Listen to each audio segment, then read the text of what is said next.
नमस्कार दोस्तों, my CBSE class में आपका स्वागत है। आज हम अध्याय शुरू करेंगे एक, जिसका नाम है हमारे आसपास के पदार्थ। कक्षा 9, जैसा कि आपने थंबनेल में देख ही लिया होगा। हम आज इस भाग एक, ठीक है, अध्याय एक भी है और भाग एक भी है। भाग एक, इसमें आज हम कवर करेंगे पदार्थ किसे कहते हैं।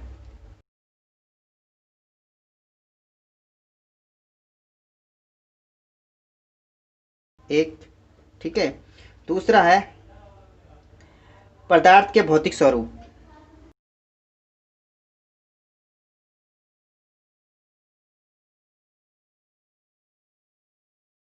तीसरा है वितरण किसे कहते हैं।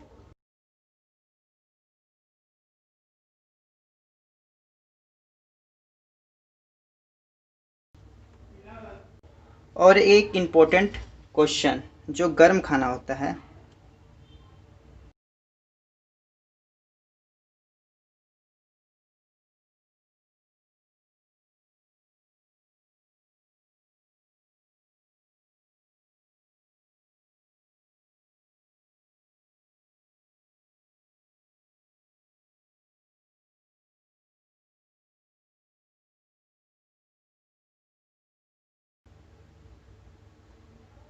ठीक है। आज हम इन चार टॉपिक को कवर करेंगे। देखते रहिए माय सीबीएसई क्लास। चलिए शुरू करते हैं। हमारा पहला प्रश्न है, पदार्थ किसे कहते हैं। हमारे आसपास की प्रत्येक वस्तुएं जो स्थान घेरती हैं, सारी वस्तुएं पदार्थ कहलाती हैं। जैसे ये माउस स्थान घेर रहा है, इसका कुछ द्रव्यमान भी है, यह एक पदार्थ कहलाएगा। जैसे ये लकड़ी का कार्डबोर्ड, ये भी स्थान घेर रहा है, यह भी एक पदार्थ कहलाएगा। ठीक, जो भी वस्तुएं स्थान घेरती हैं, जिसका द्रव्यमान होता है, सभी वस्तुएं पदार्थ कहलाती हैं। पदार्थ के भौतिक स्वरूप। अब पदार्थ के भौतिक स्वरूप बताने हैं।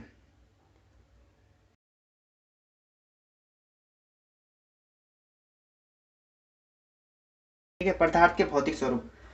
पदार्थ किससे मिलकर बने होते हैं। जो पदार्थ कणों से मिलकर बना होता है। सबसे पहले ये होता है पदार्थ किससे बना होता है, तो आपका आंसर होगा पदार्थ कणों से मिलकर बना होता है। तो ये कण कितने बड़े होते हैं, तो आप ये कण बहुत ही छोटे छोटे होते हैं, बहुत ही छोटे पार्टिकल से बने हुए होते हैं जो पदार्थ होते हैं।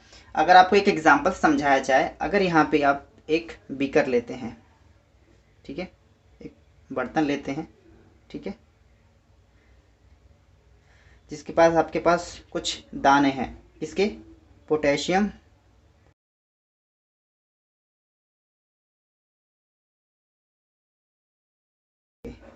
पोटेशियम परमैंगनेट के कुछ आप टुकड़े लेते हैं। ये आपके पास जल है, ठीक है, ठीक है, ये आपके पास 100 ml जल है।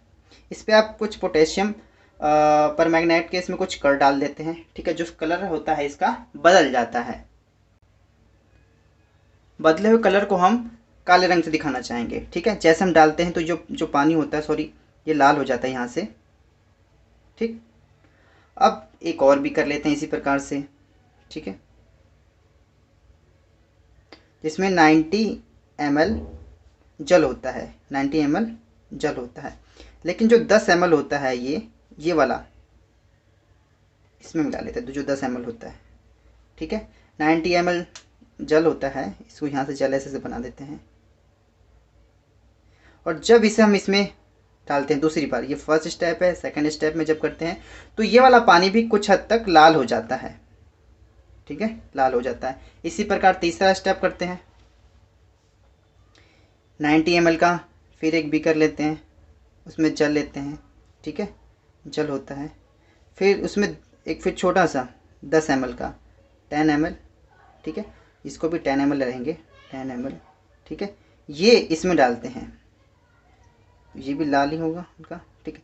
जब इसमें इसको डालते हैं, ठीक है, तीसरे स्टेप वाले बर्तन में जो इस पानी का भी कलर होता है वो भी हल्का लाल हो जाता है, ठीक है। ऐसे हम 7 से 8 बार करते हैं। किससे? 7 से 8 बार करते चले जाते हैं। तो लास्ट में ये हम पाते हैं जो पानी है वो अंत तक ही कहीं ना कहीं हल्का बहुत लाल रह ही जाता है, थोड़ा बहुत लाल रह ही जाता है। तो इससे ये पता चलता है पदार्थ के बहुत ही कण छोटे छोटे होते हैं। जो यहाँ पे तो काफ़ी हद तक बड़े थे, छोटे होते हैं, यहाँ पे पानी अंत तक जाते हैं, रंगहीन तो नहीं होता 7 से 8 बार में, लेकिन इससे ये पता चलता है कि जो पदार्थ के कण होते हैं काफ़ी छोटे होते हैं। आपको ये चीज़ नोट्स में दिखा देते हैं, ठीक है। यहाँ से आप अच्छे से लिख सकते हैं पदार्थ, ठीक है। तो सबसे पहले ये है पदार्थ किसे कहते हैं, हमारे आसपास की प्रत्येक वस्तुएं जो स्थान घेरती हैं, ठीक है, जिनका द्रव्यमान होता है, ऐसी वस्तुओं को पदार्थ कहते हैं, ठीक है। पदार्थ के भौतिक स्वरूप को बताएं। पदार्थ से कण मिलकर बना होता है, पदार्थ कणों से मिलकर बना होता है। पदार्थ के कण बहुत ही छोटे होते हैं, ठीक है। जैसे मैंने आपको एग्जाम्पल समझाया, एक आप बीकर लेते हैं, इसमें जल डालते हैं, इसमें पोटेशियम परमैंगनेट के कुछ कण डालते हैं, ये रंगहीन रंगहीन नहीं, कुल कलरफुल पानी हो जाता है, रंगीन पानी हो जाता है। इसके 10 ml हम अलग से डालते हैं, फिर 90 ml लेते हैं, फिर 10 ml ये मिलाते हैं, 100 ml हो जाता है, फिर ये पानी भी थोड़ा बहुत कलर हो जाता है। फिर इस पानी में से 10 ml निकालते हैं, ठीक है, 10 ml फिर निकालते हैं हम, फिर 10 ml को फिर ये 90 ml वाले पानी मिला देते हैं, तो ये पानी भी कलरफुल हो जाता है, ठीक है। इस प्रकार से इस 7 से 8 बार ऐसी प्रक्रिया करते हैं। 7 से 8 बार ऐसी प्रक्रिया करने पर भी जो जल होता है वो कलरफुल रहता है, कहीं ना कहीं हल्का कलर रहता है। इससे ये पता चलता है पदार्थ बहुत ही छोटे छोटे कणों से मिलकर बना है। अगला क्वेश्चन है पदार्थ के कणों के, ठीक है,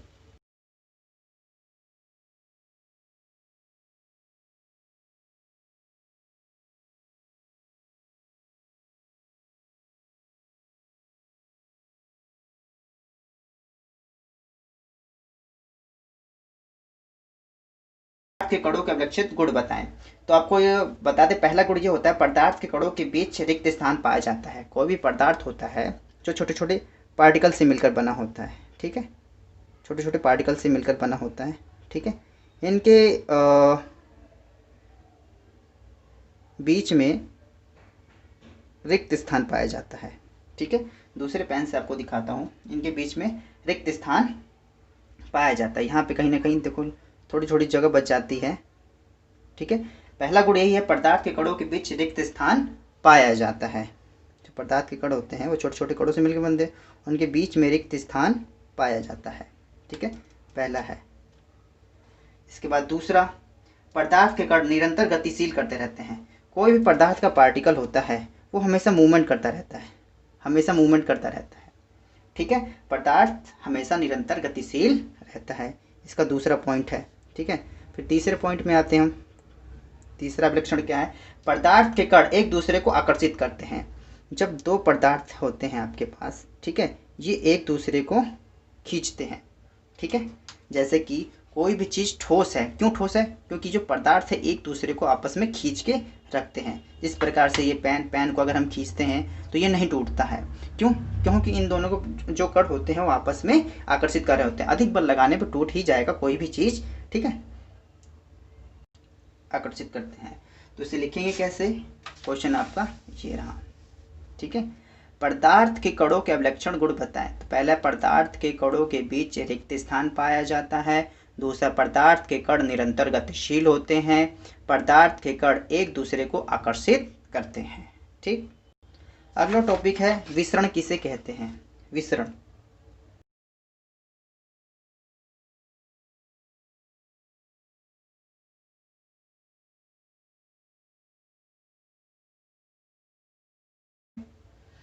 विसरण, दो या दो से अधिक पदार्थ का स्वतः एक दूसरे से मिलना विसरण कहलाता है। जब दो पदार्थ होते हैं जब आपस में मिलते हैं तो ठीक है, ये विसरण कहलाता है। दो पदार्थों का आपस में मिलना ही विसरण कहलाता है, ठीक।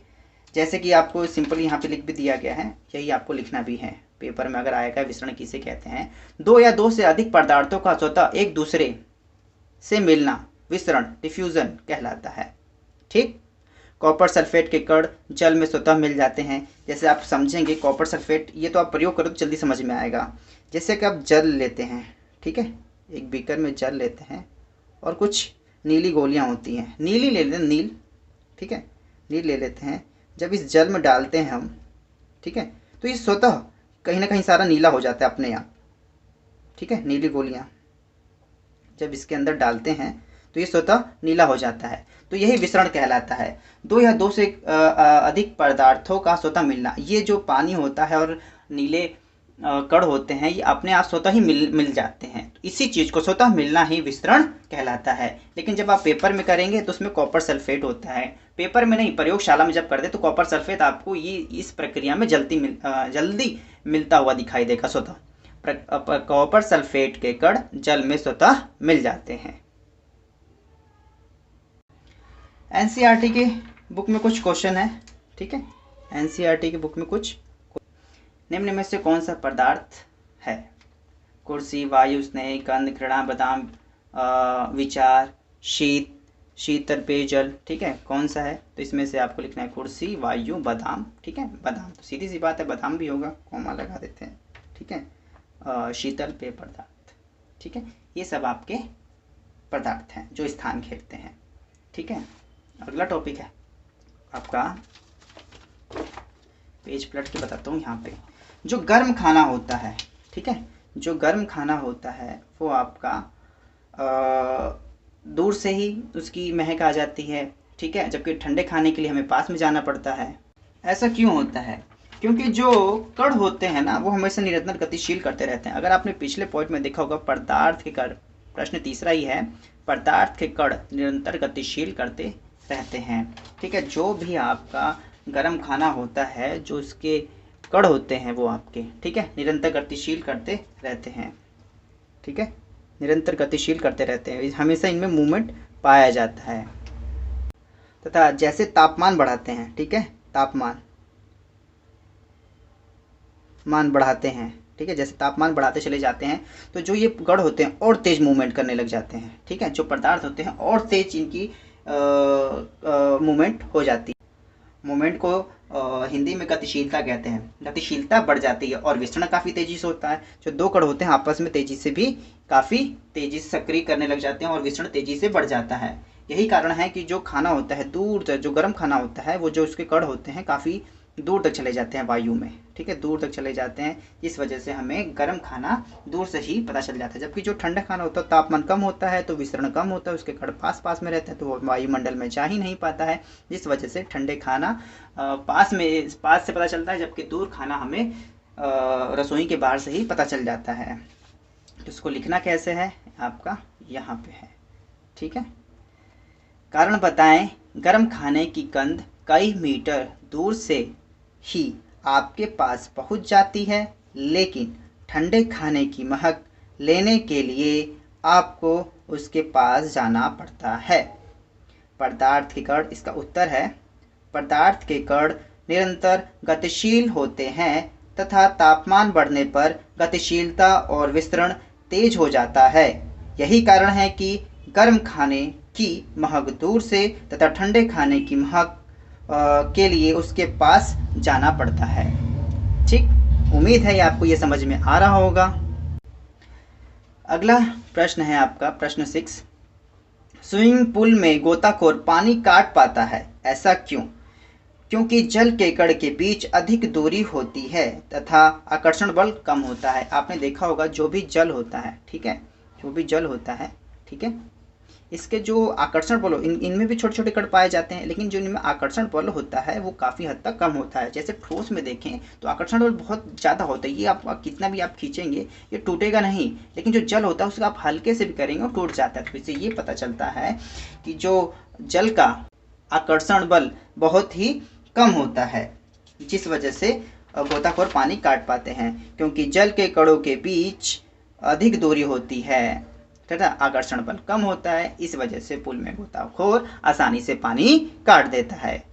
प्रश्न 7, पदार्थ के कणों की क्या विशेषताएं होती हैं? देखो ये प्रश्न एनसीईआरटी का प्रश्न है, आपको ये समझना होगा पदार्थ के कणों की क्या विशेषताएं होती हैं। तो आप प्रश्न 3 दोबारा से देख सकते हैं। मैं आपको दोबारा से दिखा देता हूँ। जो ये प्रश्न 2 था, ठीक है, और ये प्रश्न 3, यही विशेषताएं होती हैं इनकी। पदार्थ कणों से मिलकर बना होता है। पदार्थ के कण बहुत ही छोटे छोटे पाए जाते हैं। पदार्थ के कण के बीच रिक्त स्थान पाया जाता है। पदार्थ के कण निरंतर गतिशील होते रहते हैं। पदार्थ के कण एक दूसरे को आकर्षित करते हैं। इस भाग में आपको इतना ही, ठीक है। जब हम अगला भाग स्टार्ट करेंगे उसमें पढ़ेंगे पदार्थ की कितनी अवस्थाएं पाई जाती हैं। मुख्यतः 3 होती हैं, ठोस, द्रव, गैस। लेकिन आपके सिलेबस में है तो नहीं, लेकिन फिर भी आपके पेज है जिसमें आपको प्लाज्मा और BEC वो पढ़ना होगा, एक बार पढ़ना होगा, रीड करना है बस। ठीक है, उम्मीद है आपको चीज़ें समझ में आ रही होगी। तब तक के लिए धन्यवाद।